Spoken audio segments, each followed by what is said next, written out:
Fala galera, tranquilidade, professor Gilbert de História na área, tô aqui para trabalhar uma temática contigo, tá? Vamos falar sobre a Primeira República, se liga. Fala galera, seguinte, vamos trabalhar a República Velha. Vamos trabalhar a Primeira República do Brasil. Gilbert, o que foi a Primeira República do Brasil? Gente, muito simples. Em 15 de novembro de 1889, fora proclamada a República. O Brasil deixara de ser uma monarquia e se transformar em uma república. E vou te dizer, viu, tardiamente. Toma como referência a América todinha. A América que foi colonizada por Portugal, Espanha, Inglaterra, França e Holanda.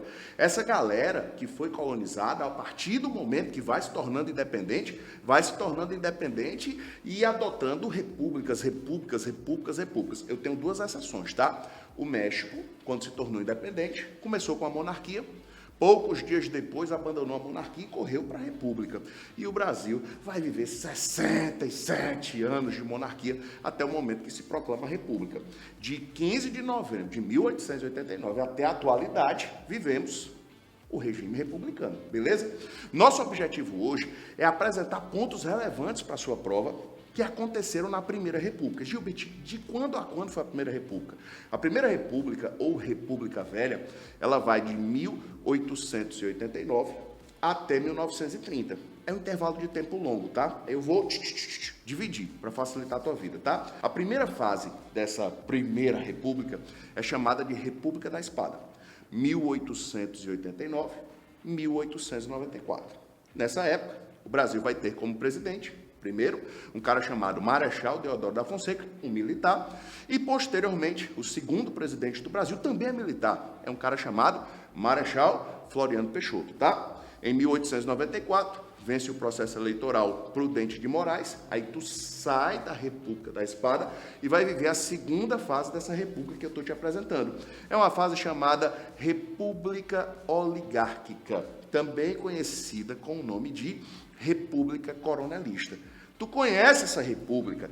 Essa é a república do voto de cabresto, é a república do curral eleitoral, é a república das eleições de bico de pena, é a república da política dos governadores, é a república da política do café com leite, é a república onde era possível degolar mandatos de parlamentares. É a república caracterizada por inúmeras fraudes eleitorais. É a era de difusão do cangaço, é a era de difusão do movimento operário. Gente, tem muito assunto massa na Primeira República que pode aparecer na tua prova, tá?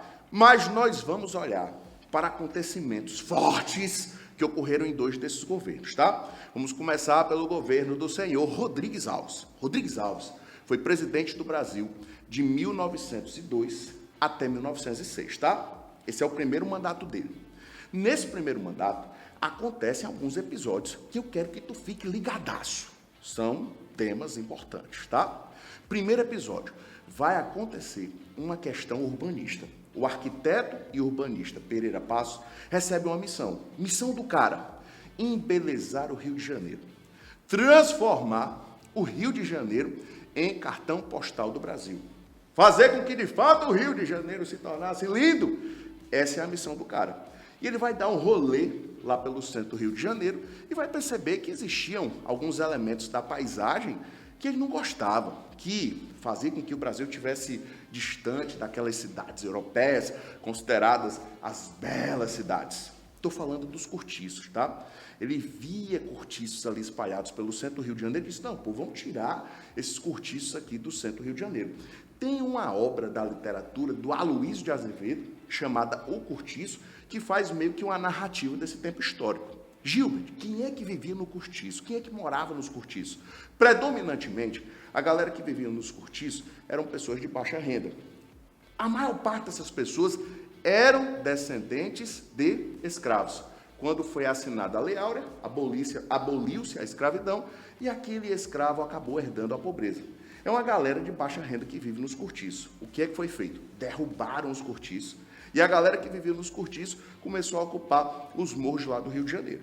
Pensa comigo, tu morava lá no teu cortiço, Tu vivia lá no centro do Rio de Janeiro, derrubaram a tua casa e te jogaram no morro. Feliz tu não sai, tá? E aí, Gilberto, onde existiam os cortiços? Fizeram o quê?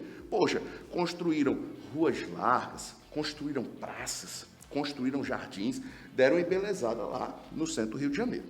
Um outro ponto que eu quero que tu visualize, tá? Tem uma questão territorial. Que questão territorial é essa que merece a tua atenção? Gente, o Acre faz parte hoje do território brasileiro, mas o Acre não pertencia ao Brasil. O Acre pertencia à Bolívia.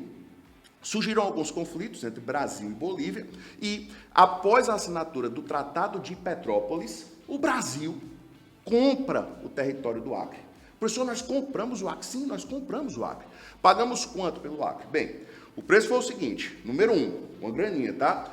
2 milhões de libras esterlinas, mais 200 cavalos de raça, mas deveríamos construir a estrada de ferro Madeira-Mamoré. Professor, para que essa estrada de ferro? Para dar à Bolívia algo que a Bolívia não tinha, acesso ao mar. Professor, não estou entendendo. Gente, eu tenho 2 países da América que nem são banhados pelo Oceano Atlântico, nem são banhados pelo Oceano Pacífico. São eles, a Bolívia e o Paraguai. A Bolívia queria essa estrada de ferro para ter acesso a rios que lhe levariam ao mar. Gilberto, o Brasil pagou? Pessoal, a gente começou a construir essa estrada de ferro, mas nunca essa estrada de ferro ela foi concluída. A obra foi abandonada no meio do caminho. Ai, por gente, deu um calote. É mais ou menos isso aí, tá? Mas, vem, se liga. Nós temos uma questão territorial. O território do Brasil aumentou. Por quê? Porque nós compramos o Acre após a assinatura do Tratado de Petrópolis. E eu tenho um outro elemento que merece a sua atenção.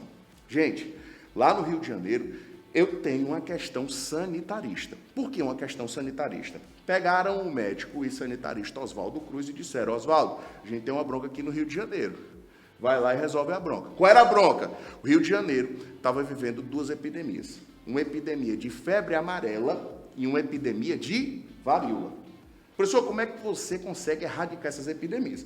Vamos por partes, tá? Primeiro, eu preciso saber quem é que transmite a febre amarela. A febre amarela urbana é transmitida por um mosquito. Nós conhecemos ele. O mosquito Aedes aegypti. Ele transmite a febre amarela urbana. A febre amarela rural é transmitida pelo mosquito Hemagobus. Naturalmente, tu já captou a mensagem, né? Como é que eu vou controlar a epidemia de febre amarela? Eu tenho que ter todo um controle sanitário para detonar o mosquito. O que Oswaldo Cruz fez? Botou nas ruas guardas mata-mosquitos. Função do guarda mata-mosquito. Pá, pá, pá. Matar mosquitos. Gente, estou brincando, tá? O guarda mata-mosquito é um cara que vai fazer a mesma ação do agente de saúde, que vai lá nas nossas casas com uma campanha educativa para que a gente possa romper com aqueles elementos que tem lá na casa da gente que faz com que apareçam mosquitos. Então, o guarda mata-mosquito tem essa função. Junta as pedras do quebra-cabeça, tá? Tu morava no teu cortiço. Derrubaram o teu cortiço e te jogaram no morro. Tu saiu chateadaço, tá? Agora aparece um guarda mata-mosquito que vai chegar lá na tua casa e muitas vezes alguns tinham uma ação meio que invasiva e você não se sentia bem com a forma como os caras faziam a abordagem lá na tua casa, tá? Tu já está sabendo onde é que vai dar. Vai guardando essa informação, tá? Professor, beleza. E aí, o número de casos de febre amarela? Ele começa a cair. Isso é fato. Agora vamos erradicar a varíola. A varíola era a situação mais fácil e, ao mesmo tempo, mais difícil. Por quê? Porque já existia vacina contra a varíola. Inclusive, a primeira vacina do mundo é a vacina de varíola. O Brasil já tinha feito uma campanha de vacinação. No segundo reinado, foi feita uma campanha de vacinação contra a varíola facultativa. Tipo, se vacina quem quer. Quem não quiser se vacinar, não precisa se vacinar. E um punhado de pessoas se vacinaram. Massa, beleza. Agora, gente, lá no comecinho da República, foi criada uma campanha de vacinação obrigatória. Você vai se vacinar.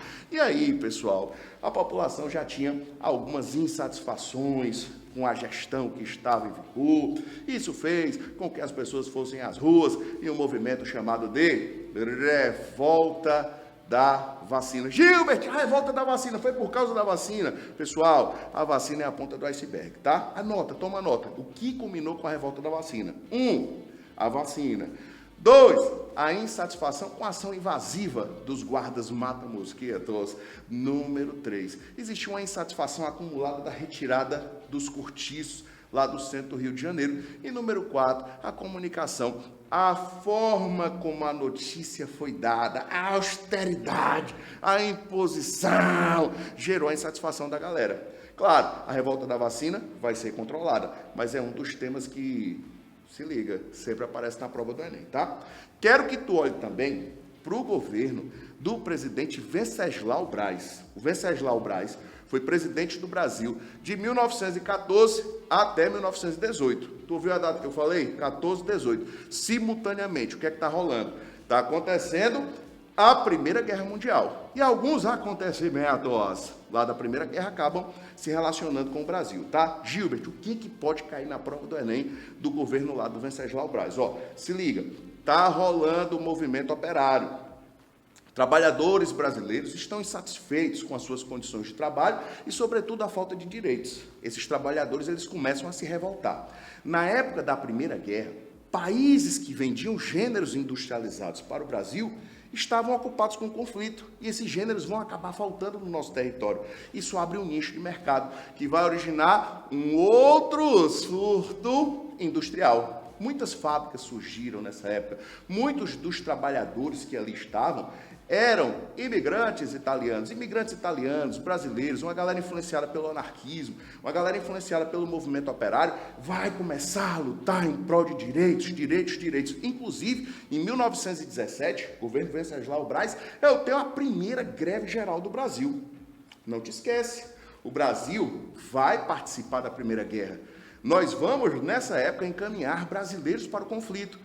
Não com uma quantidade tão grande quanto foi enviado na Segunda Guerra, mas vamos enviar algumas expedições humanitárias, nós vamos enviar algumas expedições médicas. E nesse inteirinho da guerra, portos abertos, um grande fluxo de pessoas, cara, isso fez com que um vírus que estava circulando lá pela Europa, estou falando da gripe espanhola. Tu conhece a gripe espanhola? Já ouviu falar do H1N1? O H1N1 é o vírus lá da gripe espanhola, tá? Acaba chegando ao Brasil. E ao chegar ao Brasil, nós vamos ter uma epidemia de gripe espanhola, tá? Merece destaque o que vivemos hoje com o Covid-19, nem a primeira, nem a última das epidemias, tá? Fica ligado, tamo juntão, beijo no coração.